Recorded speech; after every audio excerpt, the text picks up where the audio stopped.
पाप के मार्ग में आना मेरा कर्तव्य है, परंतु नियति के मार्ग में आना मेरा अभ्यास नहीं।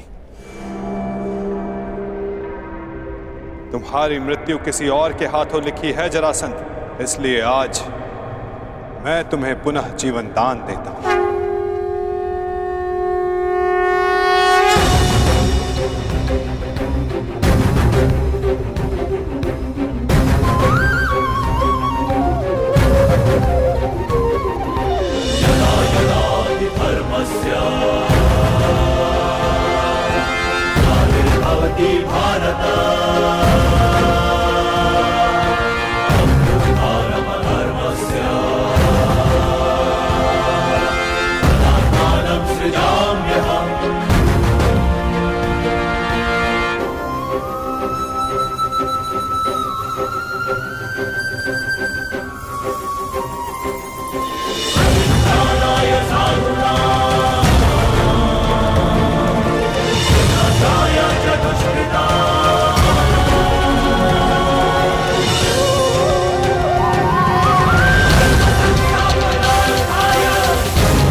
क्या हुआ? युद्ध में सम्मिलित होने आए थे ना? युद्ध नहीं किया? आपने मुझे विकल्प चुनने को कहा, परंतु अवसर नहीं दिया। अब अनुभव हुआ कि मुझे यहां युद्ध में सम्मिलित होने के लिए नहीं, युद्ध का साक्षी बनने के लिए लाया गया था। अनगिनत जरासंधों से भरे इस संसार में एक कर्ण से वार्तालाप करके अच्छा लगा। तुम अब भी भ्रम के पार देख सकते हो कर्ण। युद्ध समाप्त हुआ और तुम्हारे वचन पूर्ति का उपकर्म भी।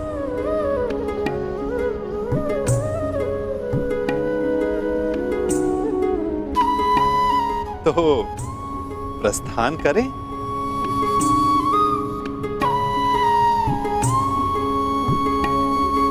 रुकिए।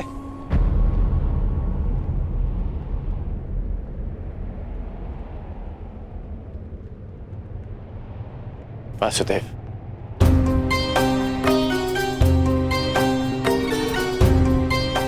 अपने आप नटवर हैं और ना मैं रथी, इसलिए अब ये रथ मैं चलाऊंगा। अब आपका सारथी मैं बनूंगा वासुदेव। मैं सदा नटवर था और सदा नटवर ही रहूंगा अंगराज।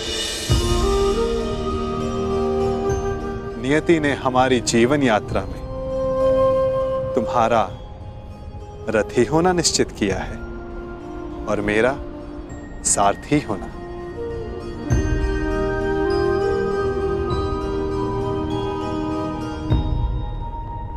जो मन में है कह डालिए अंगराज। युद्ध ना कर पाने का खेद है? नहीं, क्योंकि जिस युद्ध में आप सम्मिलित हों वहां किसी और का युद्ध करना व्यर्थ है।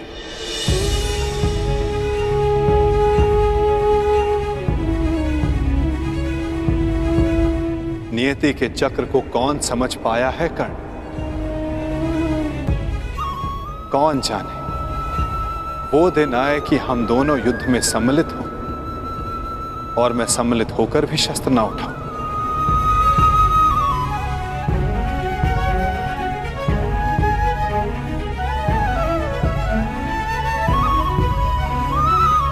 अरे अरे, इतना गंभीर क्यों हो गए? मेरी हर बात पर विश्वास करोगे तो चले जाओगे, और यदि मेरी हर बात पर अविश्वास करोगे तो अधिक चले जाओगे। अब सोचने में ज्यादा समय व्यर्थ मत करो कर्ण, रथ पर बैठो। क्या अब भी कोई यात्रा शेष है?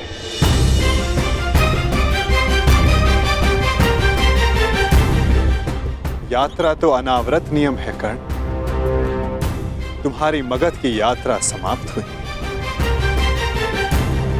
हो सकता है कहीं और किसी नई यात्रा का प्रारंभ करने जा रहे हो।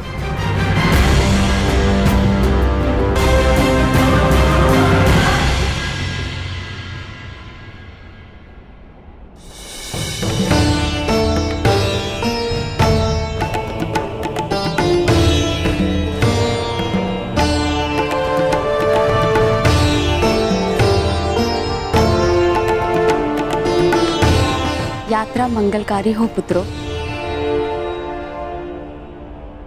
हाँ युवराज, तुम्हारी कीर्ति की अग्नि से वारणावत की हर दिशा प्रकाशित हो।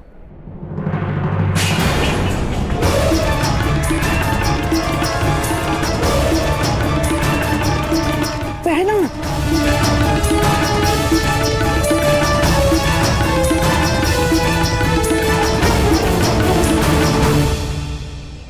ये तो अपशगुन है।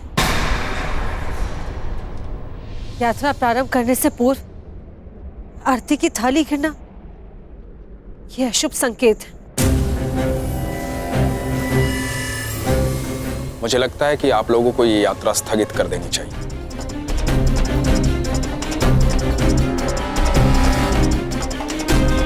शास्त्रों में लिखा है, किसी भी शुभ मुहूर्त में कोई विघ्न आए तो उसे टालना ही उचित है। भ्राता विदुर कह रहे हैं तो यात्रा स्थगित ही कर देनी चाहिए।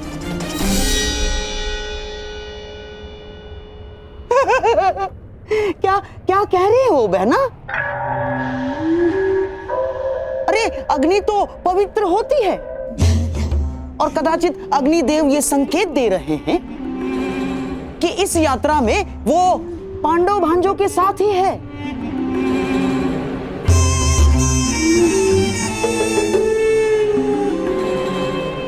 परंतु महामंत्री आप तो स्वयं नीति कुशल हैं। वारणावतवासी युवराज युधिष्ठिर की प्रजा है और वहां उनके और बहन कुंती के सत्कार में विशेष प्रबंध कर दिए गए हैं। और अब यदि यह यात्रा स्थगित हुई तो न केवल प्रजा का उत्साह भंग होगा बल्कि प्रजा में यह संदेश भी जाएगा कि युवराज युधिष्ठिर केवल एक अपशकुन के भय से अपने कर्तव्य से पीछे हट गए ना।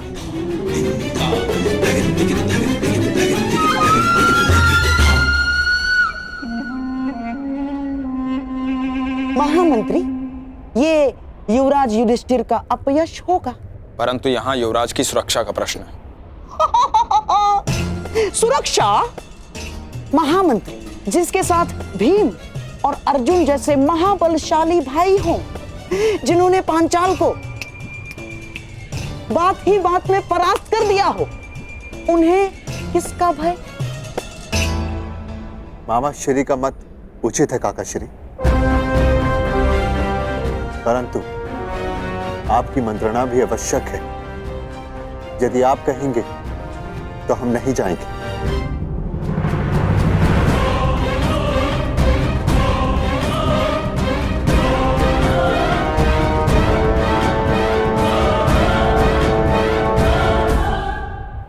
क्या आज्ञा है काका श्री?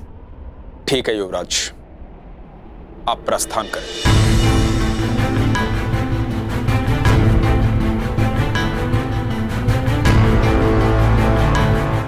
यात्रा मंगलमय हो।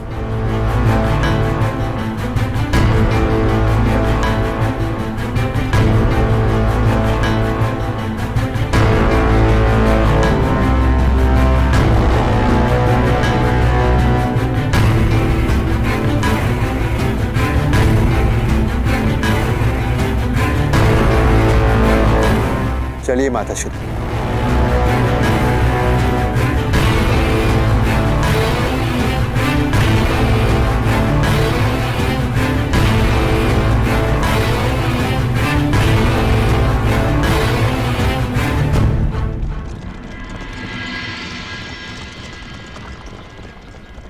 अंतिम विदाई युवराज, अंतिम विदाई।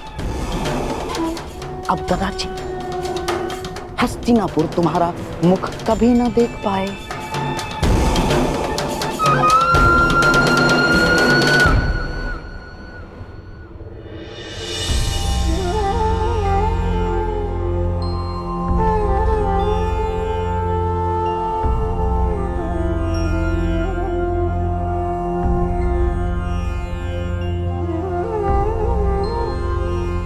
वासुदेव, अभी आपने कहा कि दूसरी यात्रा प्रारंभ हो रही है, तो फिर आप बीच में क्यों रुक गए?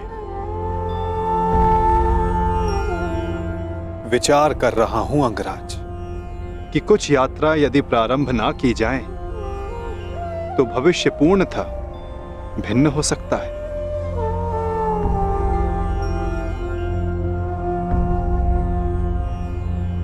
मैं आपकी ये पहेली भी समझ नहीं पाया।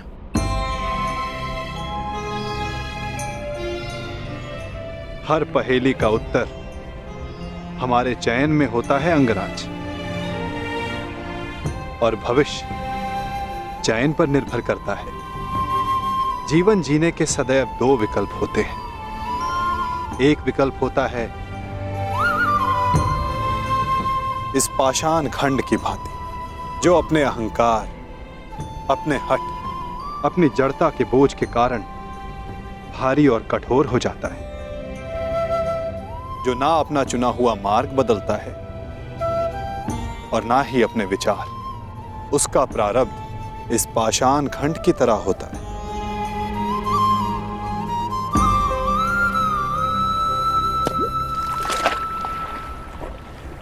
जल में डूब जाना। और दूसरा मार्ग वासुदेव?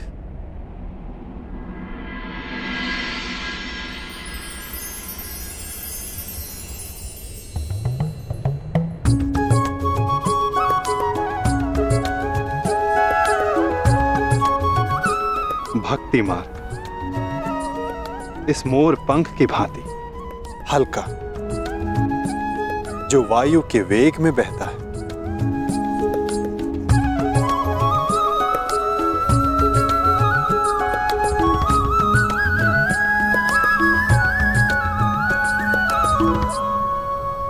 जो इस मोर पंख की भांति होते हैं, वे अपने आप को ईश्वर की इच्छा के हाथों ऐसे समर्पित कर देते हैं जैसे इसने स्वयं को वायु को समर्पित किया। इसीलिए वायु उन्हें किसी भी ओर ले जाए, वे सदैव ईश्वर की गोद में रहते हैं। यदि हर बात में ईश्वर की इच्छा है और प्रकृति भी ईश्वर की गोद है, तो ये पाषाण ईश्वर की गोद में ही गया है।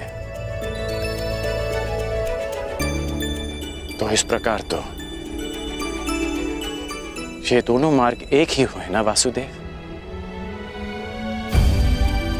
पाषाण हो या पंख, वायु के साथ बहें या जल में मग्न हो जाएं, रहना तो ईश्वर के साथ ही है।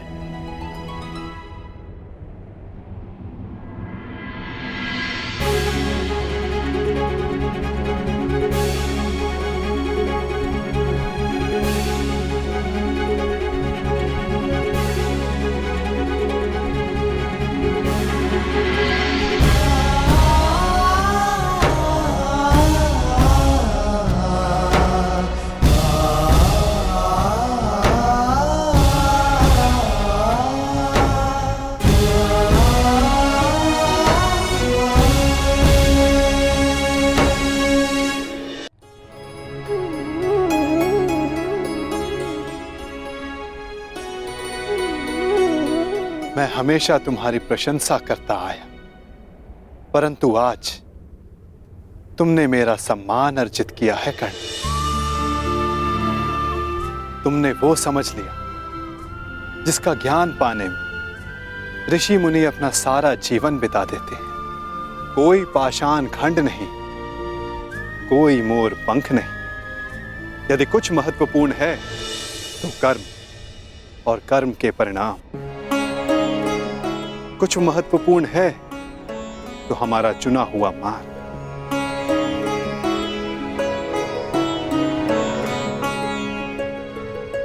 बहुत ज्यादा सोचते हो अंगराज, बहुत समय भी व्यर्थ करते हो। अब यहीं रहना है या आगे चलें? रुके तो आप हैं वासुदेव। कहा था ना, जीवन मार्ग में रुककर देख लेना चाहिए कि लक्ष्य उचित है या नहीं। और हमारा मार्ग हमारे साथ छल तो नहीं कर रहा है।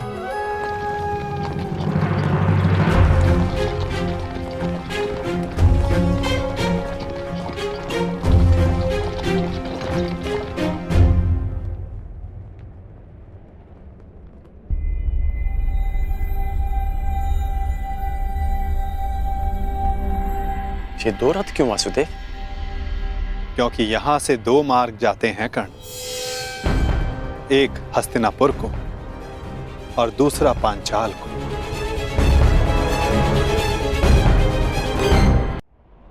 ये दो रथ क्यों वासुदेव? क्योंकि यहां से दो मार्ग जाते हैं कर्ण, एक हस्तिनापुर को और दूसरा पांचाल को। तो अचानक आप पांचाल जा रहे हैं? कहीं इसका संबंध पाषाण खंड और मोरपंख के चुनाव से तो नहीं? नहीं कर, आवश्यक नहीं कि हम केवल पाषाण खंड या मोरपंख ही हों। कभी कभी कर्म के साथ साथ निमित्त भी महत्वपूर्ण होता है। हम में से कुछ पाषाण पानी के लिए निमित्त होते हैं, मोरपंख के लिए वायु का, और निर्माण के लिए अग्नि का। निर्माण के लिए अग्नि का?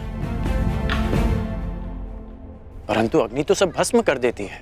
हाँ, परंतु यही अग्नि पवित्र भी करती है अंगराज।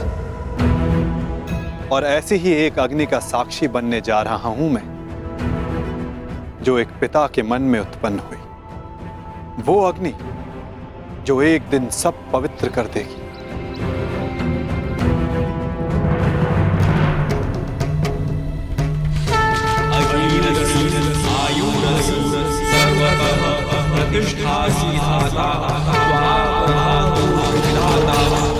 हमारे प्रतिशोध की अग्नि शांत करने के लिए दो अतिथि शीघ्र प्रस्तुत होंगे द्रौपद।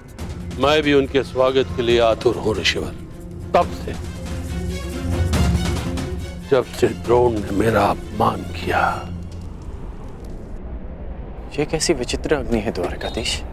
अग्नि अग्नि होती है कर्ण।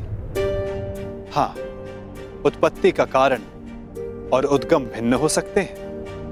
लालच की अग्नि, घृणा की अग्नि, छल कपट की अग्नि। आशा करता हूं जब कभी ऐसी अग्नि से तुम्हारा सामना होगा तो तुम उचित निर्णय लोगे कर्ण। एक बात का आश्चर्य है वासुदेव, आप पांडवों के ममेरे भाई हैं,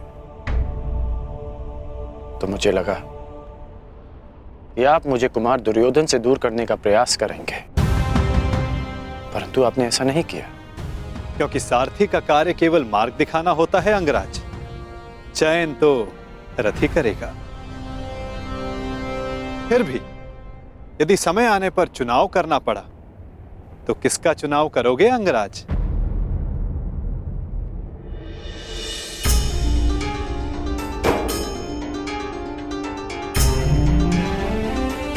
मित्र दुर्योधन का। इसलिए नहीं कि मैं उनके प्रत्येक कर्म को उचित मानता हूं, परंतु इसलिए कि उन्होंने मेरी तब सहायता की जब सबकी दृष्टि में मैं तुच्छ था।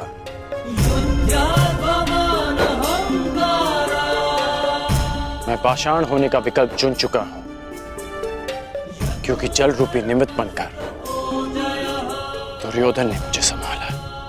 चयन तुम्हारा है अंगराज, परंतु स्मरण रखना, हम कर्म चुनते हैं और कर्म हमारा परिणाम चुनता है।